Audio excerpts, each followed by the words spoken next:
예, 같이 예. 아가서 8장 8절에서 14절. 예. 나의 사랑하는 이여 서두르소서. 아가서 8장 8절 14절 말씀. 아가서 마지막 말씀입니다. 같이 읽습니다. 나의 사랑하는 이여 서두르소서. 당신은 향료들의 산들 위에 있는 노루나 젊은 사슴같이 되시옵소서. 예. 나의 사랑하는 이여. Make haste. 서두르소서. 그 다음에 예. 나의 사랑하는 이여. 기도합시다. 은혜로 주신 주 하나님 감사합니다. 함께 도우시고 육륜을 보시고 복을 주실 간구합니다. 주영을 충만케 하시고 하나님께서 도우셔서 이 주의 말씀을 또 성령을 통해서 저희 마음 가운데 허락해 주셔서 마음에 이 말씀이 풍성히 가도록 도와주실 간구합니다. 은혜 베풀어 주십시오.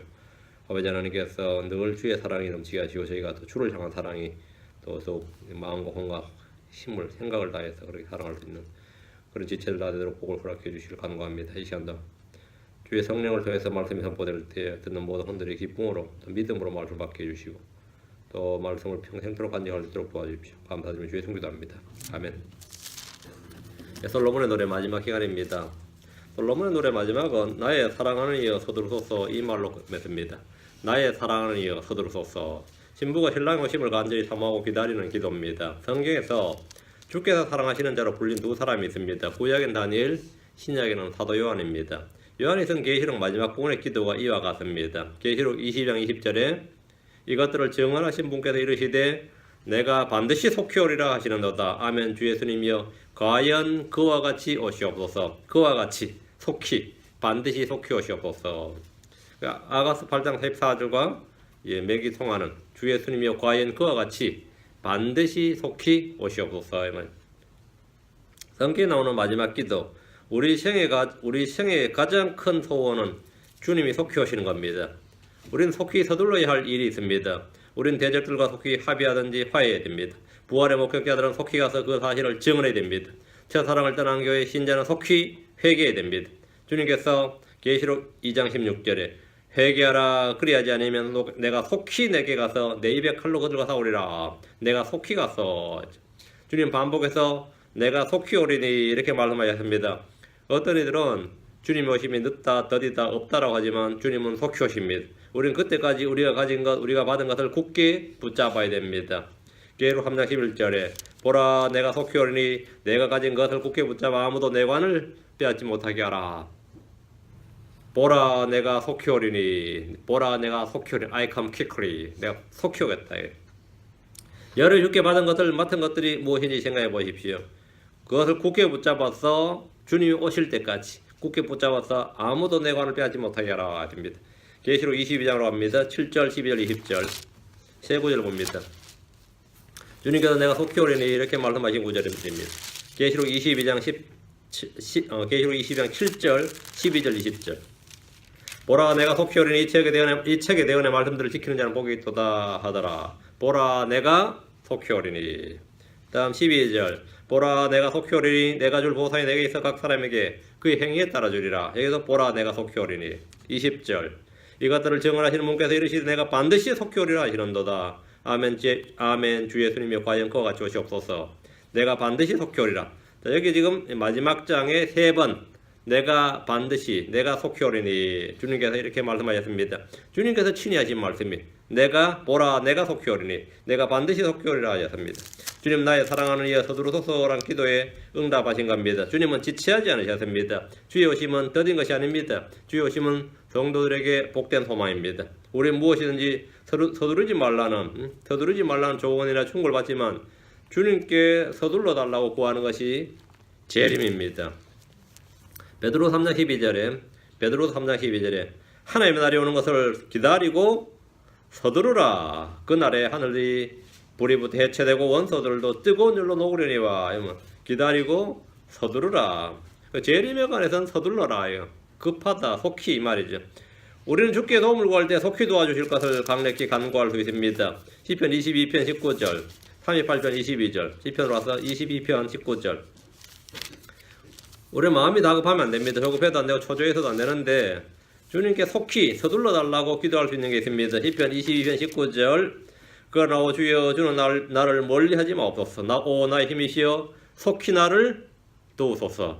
속히 나를 도우소서. 속히 나를 도우소서. 속히 hurry, haste. 이게 속히 나를 도와달라는 것은 주께 서둘러 달라는 요청입니다. 위기는 어려움에 처한 다윗은 주께서 서둘러 주실 것을 구했습니다. 다음 38편 22절 뒤로 38편 22절 오 주 나의 구원이여 속히 나를 도우소서. 나를 속히 나를 도우소서. 40편 13절 오 주여 나를 건지는 것을 기쁘게 여기시옵소서. 여기소서. 오 주여 속히 나를 도우소서.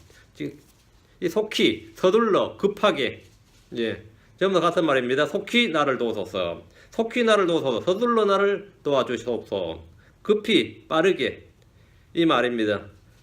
저는 지금 당장 여기서 지금 이 시각에 도와달라고 이렇게 기도한 적이 많이 있습니다. 그 right now, right here 그러죠. 여기서 지금 당장 지금 바로 여기 나를 도와달라고 그렇게 기도한 적이 많이 있습니다. 어떨 때는 3분 안에 5초 안에 도와달라고 기도한 적도 있습니다.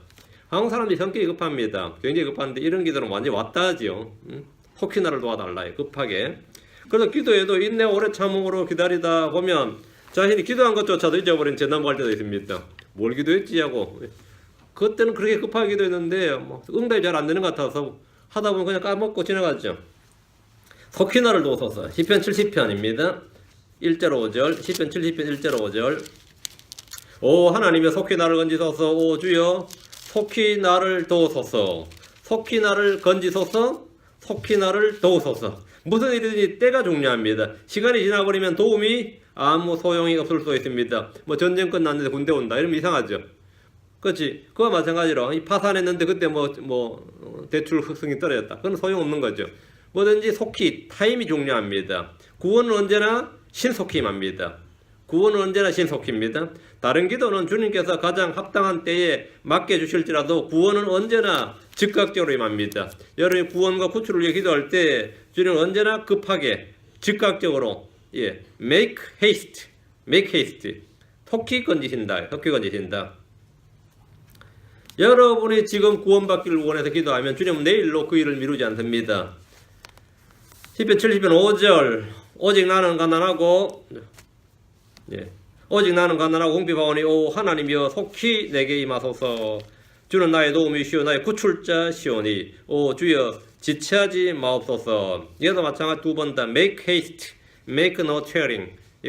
기다리지 말라는 겁니다. 머뭇거리지 말고 속히 나를 도와달라. 주님의 즉각적인 도움, 즉각적인 구원, 즉각적인 구출 이거 필요하면 지금 구하십시오. 자, 지금 본문을 보겠습니다. 솔로몬 아가 8장으로 와서 8절입니다. 우리에게 작은 누이가 있는데 그녀에게는 젖가슴이 없도다. 우리 누이가 청혼을 받는 날에 우리가 그녀를 위해 무엇을 할까? 우리에게 작은 누이가 있는데 이 구절은 대부분 주석가들이 주석을 달지 못하는 구절 중에 하나입니다. 우리는 누구이고 작은 누이는 또 누구인지 특정하기가 어렵습니다.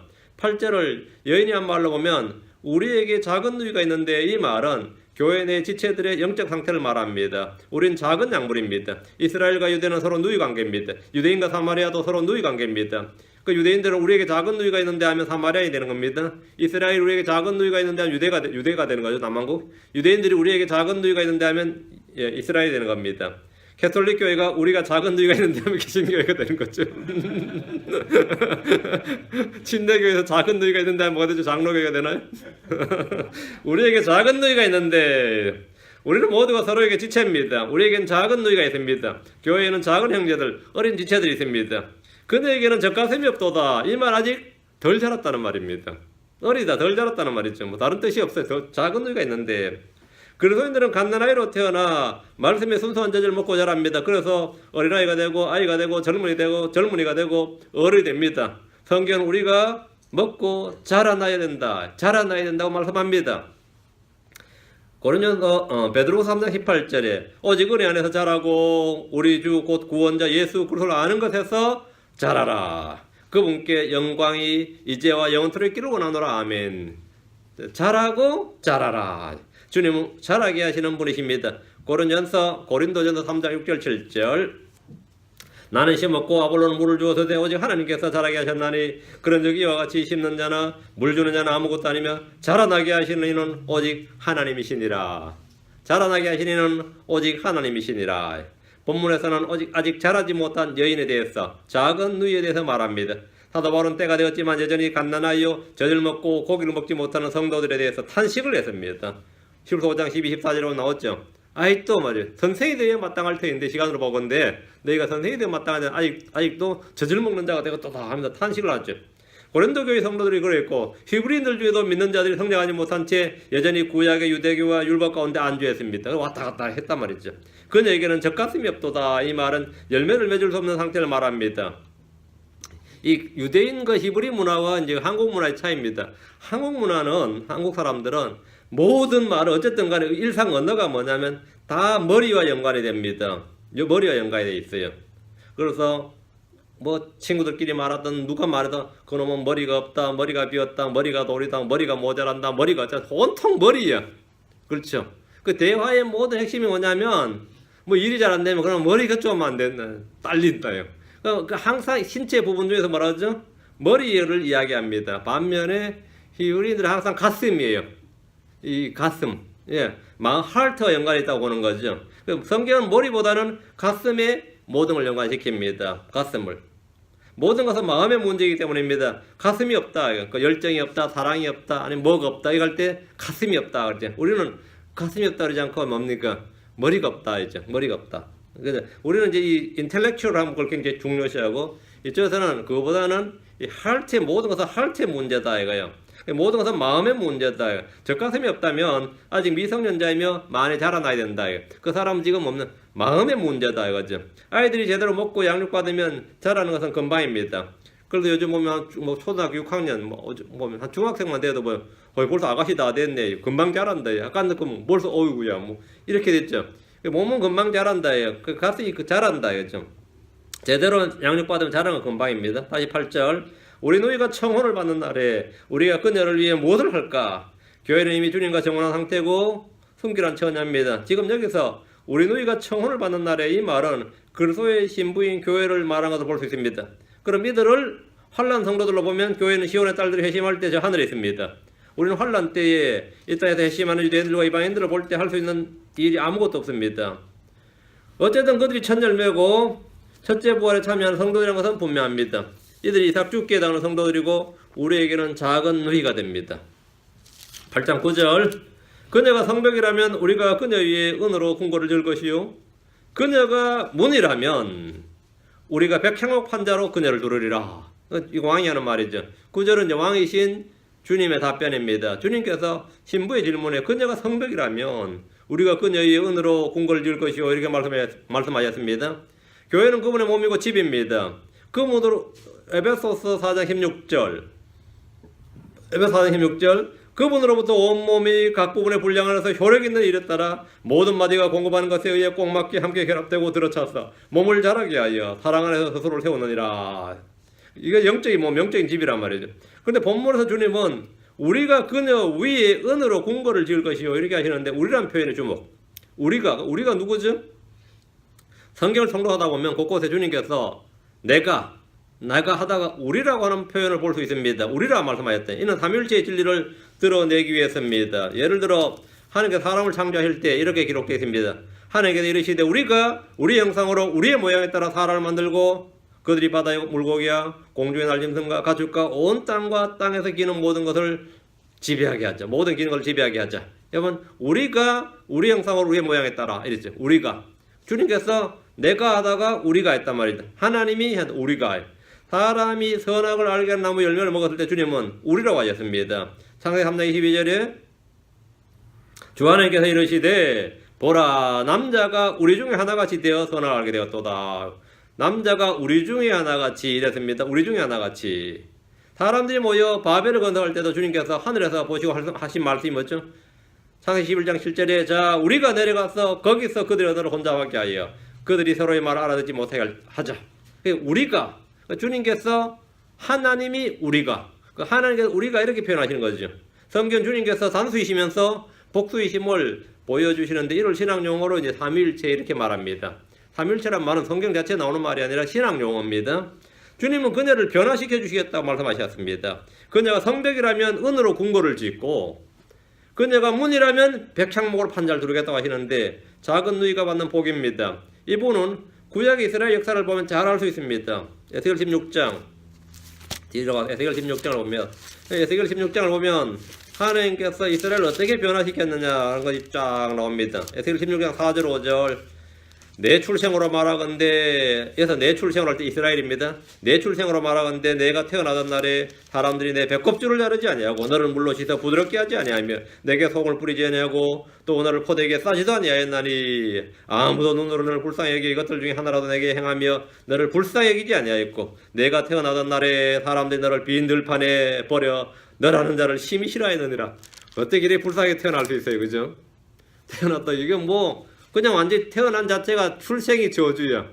뭐 금수저 흙수저 따질 일이 아닙니다. 이건 지금 태어난 사람 다 너라는 자를 심히 싫어하느니라 했습니다. 이것이 이스라엘의 출생 때 모습입니다. 배꼽줄도 자르지 않고 물로 씻지도 않고 말이죠.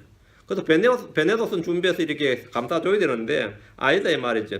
이것이 이스라엘의 모습입니다. 이들은 금수저를 물고 태어난 것이 아니라 버려졌습니다. 사람들은 이 아이를 싫어했습니다. 아이는 그대로 죽게 될 상태였습니다. 6절 7절 내가 내 곁으로 지나가며 내가 내 피로 더럽게 된 것을 보고 내가 내 피 속에 누워있을 때 내가 내게 이르기를 너는 살라 하였으며 참으로 내가 내 피 속에 누워있을 때 내가 이르기를 너는 살라 하였느니라.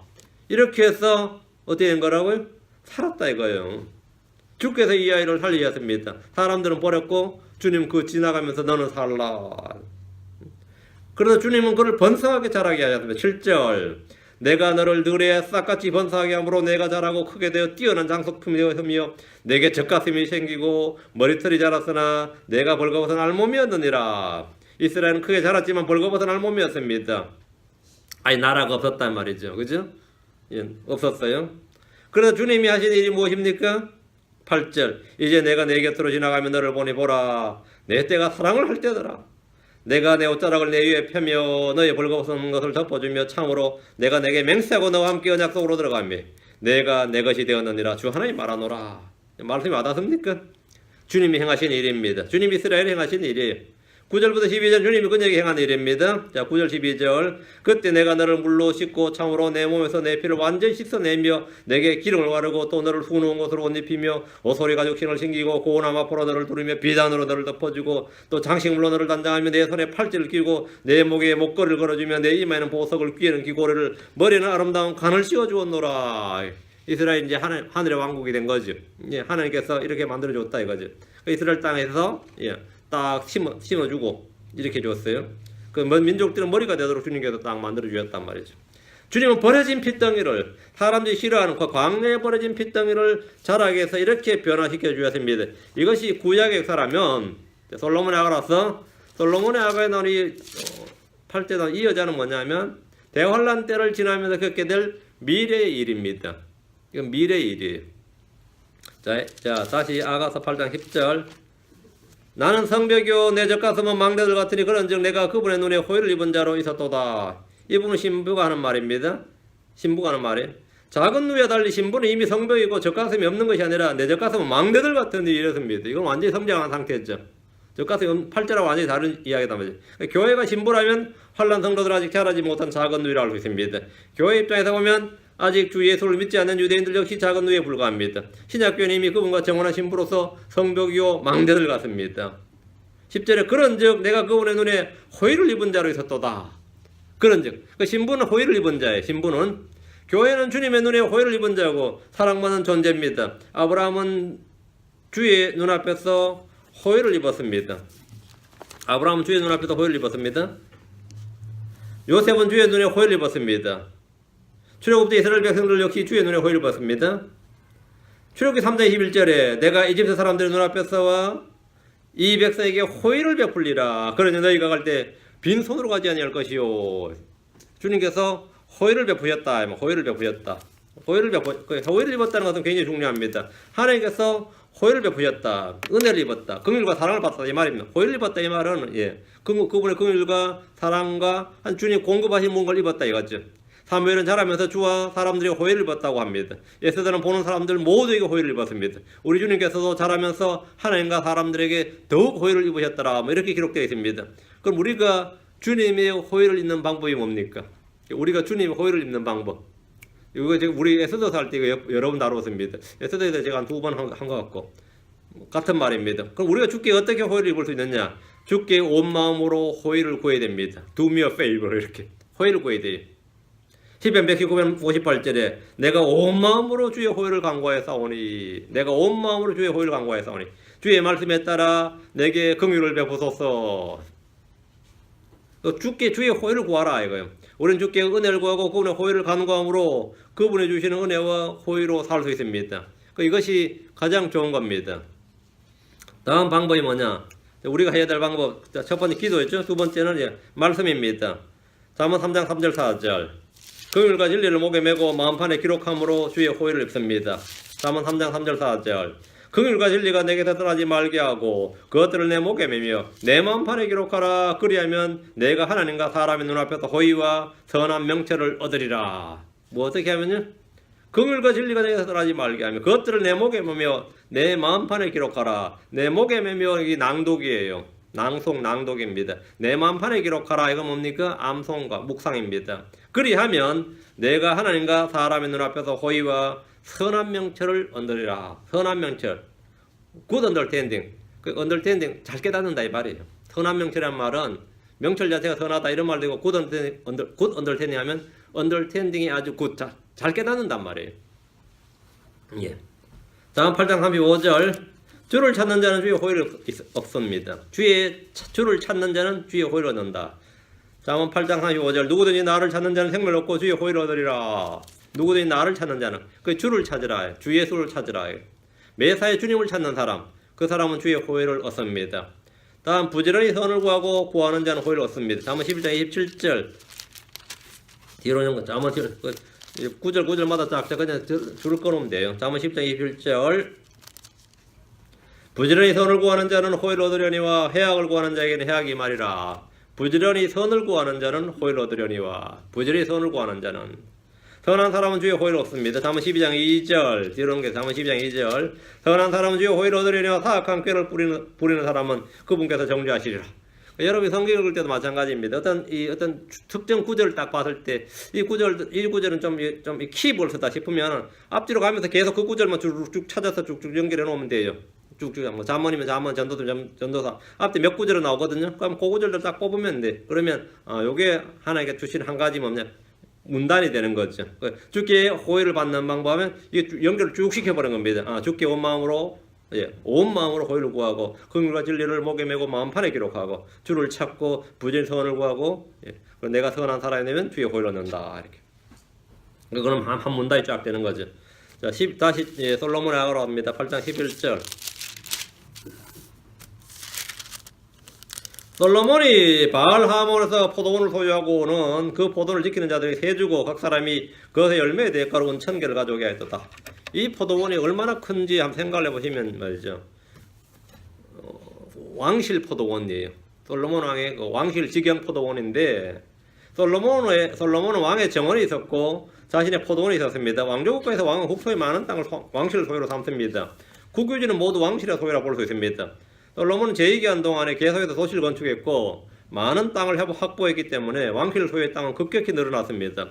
솔로몬이 바알 하몬의 포도원을 소유했는데 거기가 땅이 좋았던 것 같아요. 왕이 이제 제일 좋은 땅 딱 자기가 차지하죠. 나머지 땅은 이제 분배를 하고요. 이 포도원을 세를 주었습니다.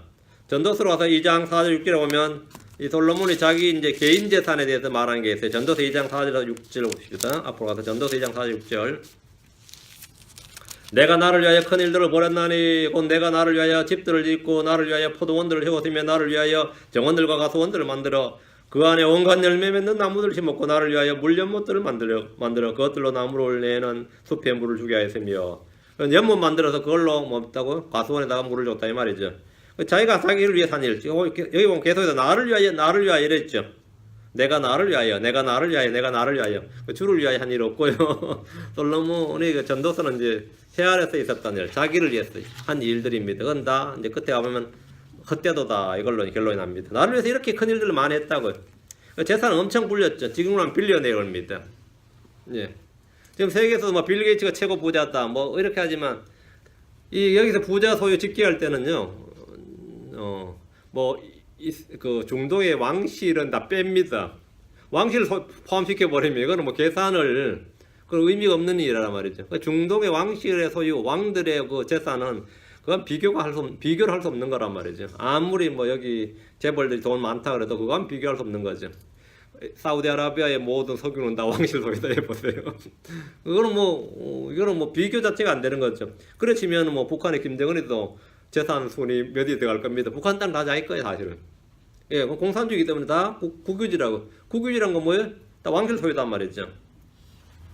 그래 조선시대도 마찬가지였습니다. 왕실 소유가 엄청 많은데 이 조선은 이 토지 대장이 별로 안 발달 안 있었습니다. 그래서 일본이 한국을 이제 다 지배했는데 조선 총독부에서 뭐 땅을 뭐 개간을 하든 뭘 하려면 어떤 계약서를 작성해야 될 거 아니에요, 그죠? 아무리 식민지라도 보상할 건 보상하고 뭐 싸게 거둬들여 해도 이게 지금 지주가 누군지를 모르는 거예요. 지주가.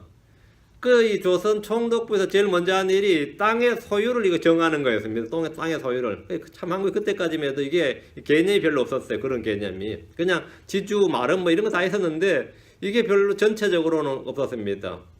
그래서 그것 때문에 아주 골치 아팠다고 하는 그런 기록들이 많이 있어요. 뭔 나라가 이게 땅이 없었냐. 근데 왕실 소유는 확실하죠. 솔로몬의 사유재산은 역사상 어떤 왕들보다도 적지 않았습니다. 왕실 내에 집들이 몇 채인지 모를 정도였고 포도원이 있었고 정원들, 가수원들이 있었고 개인 연못도 있었습니다. 그냥 개인 연못이 아니라 그 광대한 포도원을 물을 댈 수 있는 그런 연못이었어요.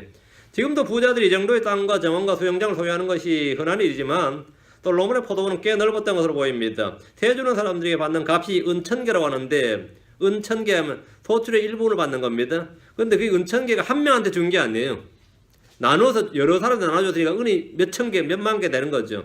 신약에서 주님은 포도원의 주인이 먼 나라로 가면서 세를 주었고 자기 종들로 보내 열매를 받아오게 했지만 세를 주는 대신에 종들을 때리고 죽여버리는 일을 비유로 말씀해 주셨습니다. 솔로몬 왕은 포도원 주인입니다. 그럼 한 사람이 세를 준 것이 아니라 여러 사람이 세를 줬는데 11절에 보면 각 사람이 그것의 열매의 대가로 은천개를 가져오게 하였도다. 각 사람이 했으니까 사람마다 은천개씩. 그 포도원 농사를 지어서 그 수입이 얼마인지 모르겠지만 은천개씩 왕에게 가져오라 말 은천개씩 은을 천개씩 하면 그건 엄청난 거거든요. 세를 내야 하는 사람들이 한 사람이 아니라는 걸 알 수 있습니다. 우리는 모두 주께 자신이 일한 대로 회개복을 해야 되고 열매를 바쳐야 됩니다. 이스라엘은 주께 해마다 소출을 바쳐야 되겠습니다. 신명기 6장 16절에 내 모든 남자는 한 해에 3번 곧 무교절과 77절과 장막절에 주 내 하나님께서 택하실 곳에서 그분 앞에 보이되 주 앞에 빈손으로 보이지 말고 뭘 가지고 오라 이 말이죠. 자, 그럼 신약에서 교회는 어떻게 적용합니까? 우리는 영적 제사장으로서 주께 드려야 할 것이 있습니다. 우리는 열매를 맺어야 되고 더 많은 열매를 맺어야만 합니다. 성례 열매, 의의 열매, 선한 행위 열매, 입술의 열매가 그것입니다. 그것을 가지고 와야 됩니다. 성경 말하기를 로마 14장 12절에 그러므로 이와 같이 우리 각 사람이 자신에 관하여 하나님께 회개복을 하리라. 각 사람이 하나님께 회개복을 하리라. 자신에 관하여 하나님께 회개복을. 이것이 바로 그리스도의 심판석입니다. 우리는 회개장부에 넘치게 될 열매를 바랍니다. 우리가 행하는 모든 일들은 모두 기록되고 그것을 보고해야 됩니다. 베드로전서 4장 5절에 그들은 산 자들과 죽은 자들을 심판할 준비가 되신 분에게 회개보고를 하리라. 회개보고를 하리라. 12절입니다. 예. 솔로몬의 아가 8장 12절 내 포도원이 내 앞에 있으니 그것은 내 것이로다. 오 솔로몬이여 당신은 반드시 1000개를 가지며 그것의 열매를 지키는 자들은 200개를 가지리이다. 자, 지주와 소장농의 관계가 10대2, 5대1입니다. 여인은 자신의 포도원을 한 개 가지고 있었습니다. 주님께서 주신 포도원입니다. 우리는 일할 밭이 있습니다. 내 포도원이 내 앞에 있으니 그것은 내 것이로다. 내가 일해야 될 밭이다 이 말입니다. 주님께서 내게 주신 것이다 이 말입니다. 주님께서 주신 포도원입니다. 우리는 일할 밭이 있습니다. 우리가 일할 때 주님은 삭설 주십니다. 보상입니다. 우리는 주님과 함께 일하는 일꾼입니다. 내 포도원은 내 앞에 있으니 그것은 내 것이로다. 주님께서 주신 것은 각각 자신의 소유로 알고 일해야 됩니다. 솔로몬은 1000개를 가지고 그것의 열매를 지키는 자들은 200개를 가지는데 10대2의 비율입니다. 누가복음 10장 7절에 바로 그 집에 머물며 그들이 주는 것들을 먹고 마시라. 일꾼이 자기 품삯을 받는 것이 마땅하니라. 이 집에서 저 집으로 가지 말라. 주님께서 보면 일꾼이 자기 품삯을 받는 것이 마땅하니라. 그래서 주님은 일꾼에게 그냥 노동력 착취하시는 것이 아닙니다. 주신다 이거 주신다. 주의 일을 하는 일꾼들은 자기 품삯을 받습니다. 여러분이 주의 일을 하게 되면 뭔가를 받게 됩니다. 디모데전서 5장 18절에 성경 기록 이르기를 너는 곡식을 밟는 소의 입에 막을 휘우지 말라 하고 또 일꾼이 자기 품삯을 받는 것이 합당하니라 하느니라. 여기 보면 일꾼이 자기 품삯을 받는 것이 합당하니라. 여러분 주의 일을 할 때 어떤 시로도 여러분 대가를 받습니다. 왕이 10을 가지면 일꾼은 1을 가집니다. 13절 솔로몬하고 8장 13절 동산들에 거하는 이여 벗들이 당신의 음성에 귀를 기울이나니 나로 하여금 그것을 듣게 하소서. 이거는 지금 문장 구조가 좀 틀렸습니다. 동산들에 거하는 이여 이렇게 혹격이 아니고요. 아니면 감탄문 같은 게 아니고 당신은 동산들에 거하시며 동료들은 당신의 음성에 귀를 기울이나이다. 이렇게 돼야 됩니다. 이렇게 문장 이렇게 돼야 됩니다. 이제 요런 걸 왜 이래 됐냐면 이제 그냥 개혁성경 그대로 뺏겨서 그래요. 문장 구조가 지금 구조가 안 맞는 이런 거는 이제 흠정이 꽤 많이 나옵니다. 이제 왜 그런가 하면 이제 개혁성경을 바탕으로 해서 번역이 돼서 그런데요. 이건 그냥 평서문입니다. 당신은 동산들에 거하시며 동료들은 당신의 음성에 귀를 기울이나이다. 주님과 함께 일하는 일꾼이다 이 말이죠. 그죠? 주님과 함께 일하는 일꾼이다 말이죠. 우리는 주님과 함께 일하는 일꾼이고 주님과 함께 일하는 일꾼인데 당신은 주님은 동산들에 거하신다. 동산들에 가신다죠. 동료들은 당신의 음성에 귀를 기울이나야 되는데 혹격이나 감탄문 아닙니다. 여기서 동산이 아니라 동산들이라고 한 것은 성도 각 개개인이 주의 성전이고 처소이기 때문입니다. 주의 신부는 동산에 비유됩니다. 주님은 우리 속에 가십니다. 벗들이 당신의 음성에 귀를 기울이나이다. 벗들이 컴패니언입니다. 벗들이 당신의 음성에 귀를 기울이나이라고 할 때 벗들은 다양합니다. 아브라함은 하나님의 벗 친구라 불렸습니다. 침례 요한도 신랑의 친구라 불렸습니다. 사람들은 예수님의 세리와 죄인들의 친구라고 했습니다. 주님께서 친구라고 부른 사람은 주의 명령을 지키는 이들입니다. 그게 하나님의 친구입니다. 예수의 친구예요. 요한복음 15장 14절 누가 주님의 친구냐? 벗들이 누구냐? 주님의 동료는 누구냐? 요한복음 15장 14절 무엇이지 내가 너에게 명령하는 것을 너희가 행하면 너희가 나의 친구니라. 누가 주님의 친구가 누구냐? 여기 주님의 친구의 정의가 이겁니다. 나는 주를 두려워하는 자, 주의 명령을 지키는 자, 그게 다 나의 벗이다 그러거든요. 그 사람이 나의 벗이. 맞아요. 무엇이든지 내가 너에게 명령하는 것을 너희가 행하면 너희가 나의 친구니라. 주님의 친구 정의. 주님은 이들을 나의 친구라고 부른다.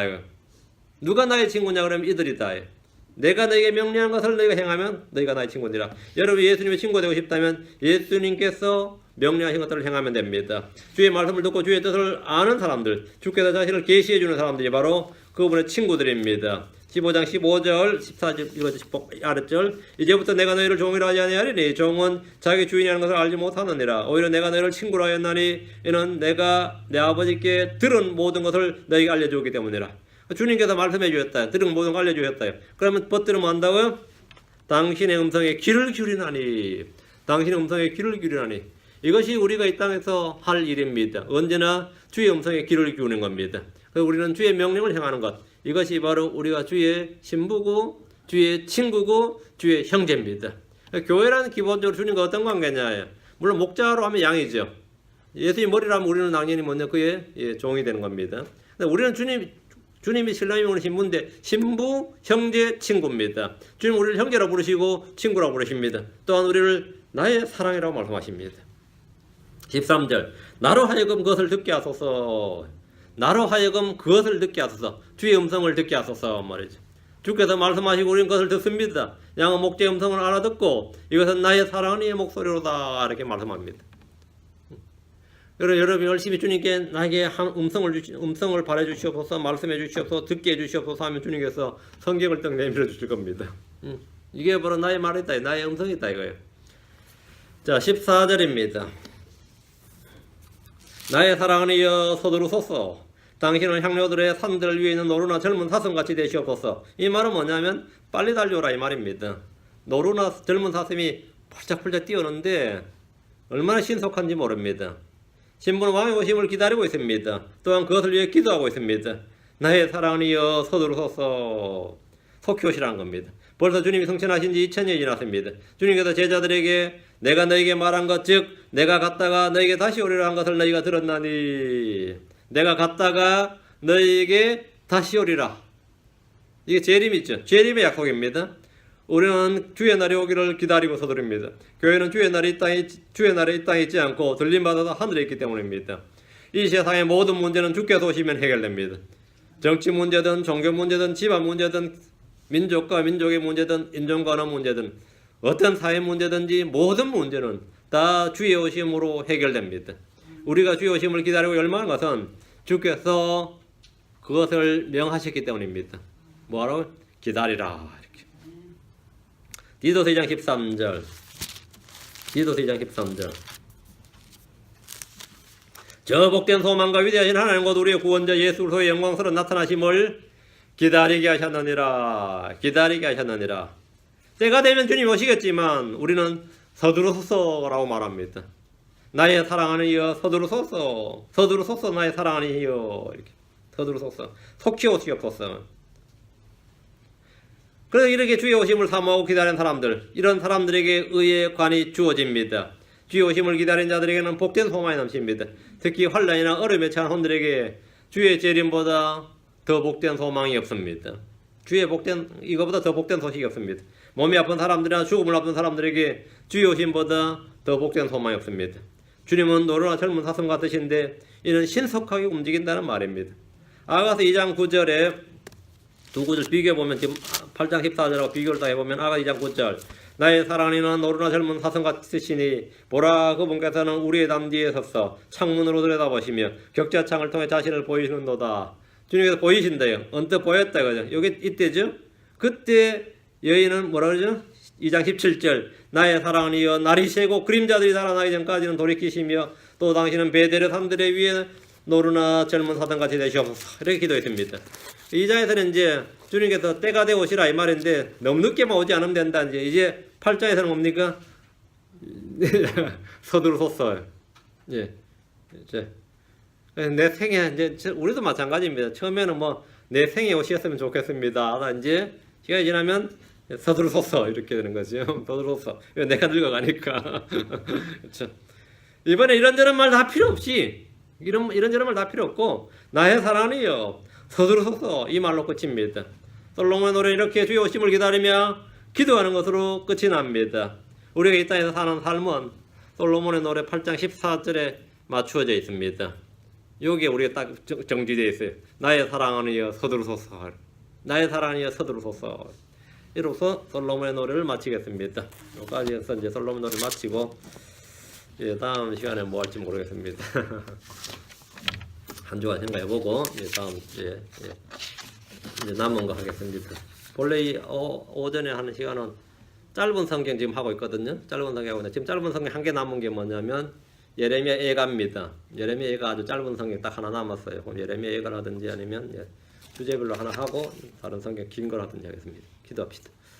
은혜로운 주 하나님 감사합니다. 함께 해주시고 오늘도 보시고 오늘도 주의 은혜와 복을 많이 허락해 주시고 온전을 주의 영을 충만케 해주시고 기쁨과 평강이 차고 넘치게 해주시옵소서. 아버지 하나님 저희가 주의 오심을 간절히 사모하고 기다립니다.